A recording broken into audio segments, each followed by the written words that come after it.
At the time of the start of the school year, I was an elementary principal. So we had done everything that we needed to do to prepare for a safe start. Our teachers were ready. I mean, you go into some of the rooms, they even had like planners laid out on desks, they had IDs laid out on desks. And so we were set to open on a Monday with kids. Our teachers had been in training. And then we get the news that hurricane is coming our direction. Millions of Americans along the Gulf Coast are bracing for a potentially catastrophic hurricane. That is Laura, of course. While they're still dealing with the coronavirus pandemic, Hurricane Laura could bring unprecedented destruction to parts of the Gulf Coast. The National Hurricane Center warning of unsurvivable storm surge. I was actually going to stay here. People have called me mentally unstable for that. But at 6 o'clock that afternoon, I found out from our risk manager that Entergy was moving their people out of the parish, and that Entergy had never done that before.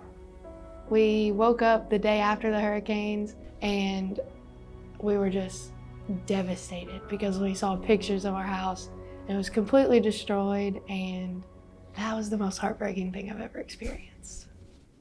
I wasn't terribly worried until I couldn't get my husband to send me pictures. He was kind of hesitant. He was like, you know, Laura, you're going to see it when you see it and it's going to be okay. And that made me more nervous about it. And then as more and more reports came in and just the videos on Facebook, that's when I really realized, oh, this is a big one. This is going to take us out of school. It's going to change our lives for this school year. Driving up to the school, I actually turned my camera on my phone and was just looking like, whoa. It was just something that it looks like, kind of like maybe like Hercules just kind of came and picked some things, or some you would see in a Marvel movie.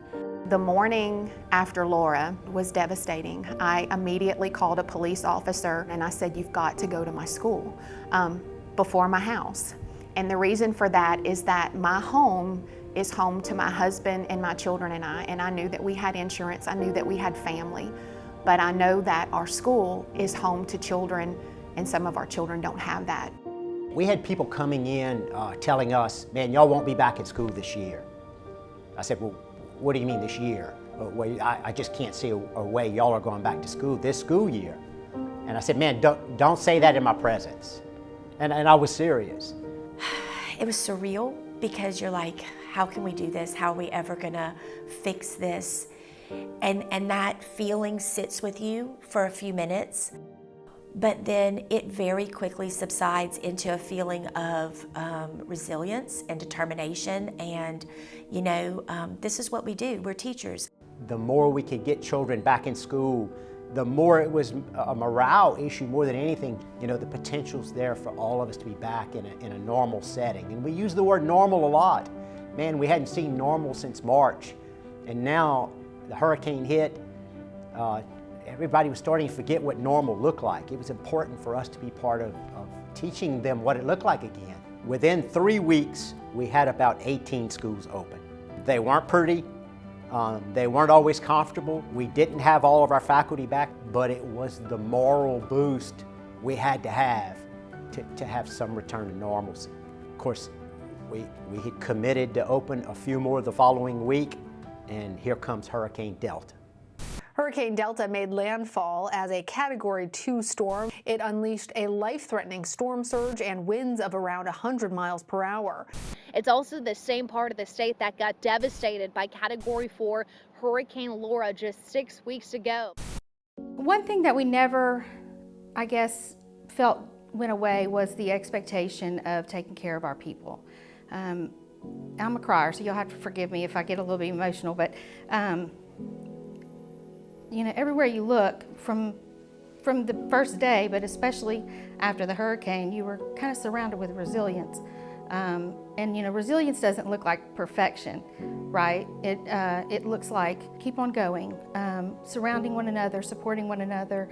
I have a teacher named Ms. Lori Benoit, and she made us not really be discouraged. Even though she may have been a bit discouraged in herself, she didn't project that onto us, and she gave us hope that we would return back.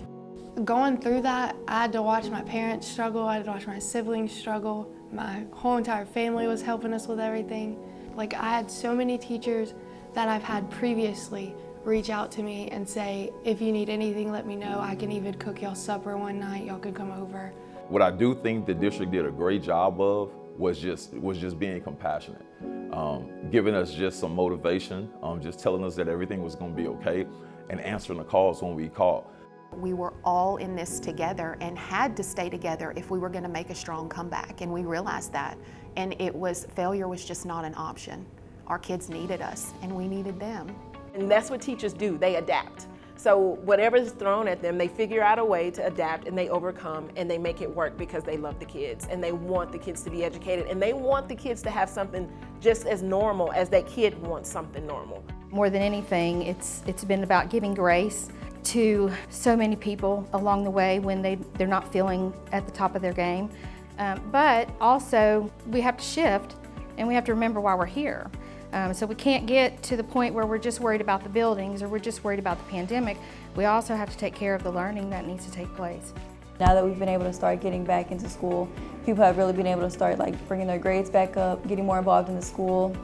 Like I said, there's people here who still don't live in their houses. There's students who aren't back in the parish, clearly. But if you walked around this parish in our schools, you would say there's education going on here.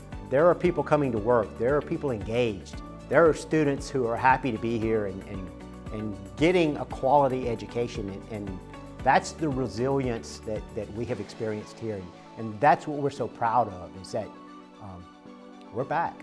To my teachers, I just want to say thank you for reaching out, because going through a time like that and how bad I was struggling, having anybody, and especially teachers that I got super close to during their classes, reach out to me was very heartwarming, and it made me feel very loved. And it just made me feel like my school was a family and that I mattered there. And I have teachers that are living in campers that never said that to me when they called. They were just like, I can be back whenever you need me. We've had people who have lost family members. As I said, I lost my mother 2 weeks ago to COVID. I lost my childhood home to Laura, to the ground. It's gone. And so, you think about those things. I think that the tragedy in all this has brought us closer together, because we're all going through things. We all need grace. We all need to extend grace to others. But what it has shown me is that we are resilient, and failure is just not an option. We have to keep going. Our kids are counting on us.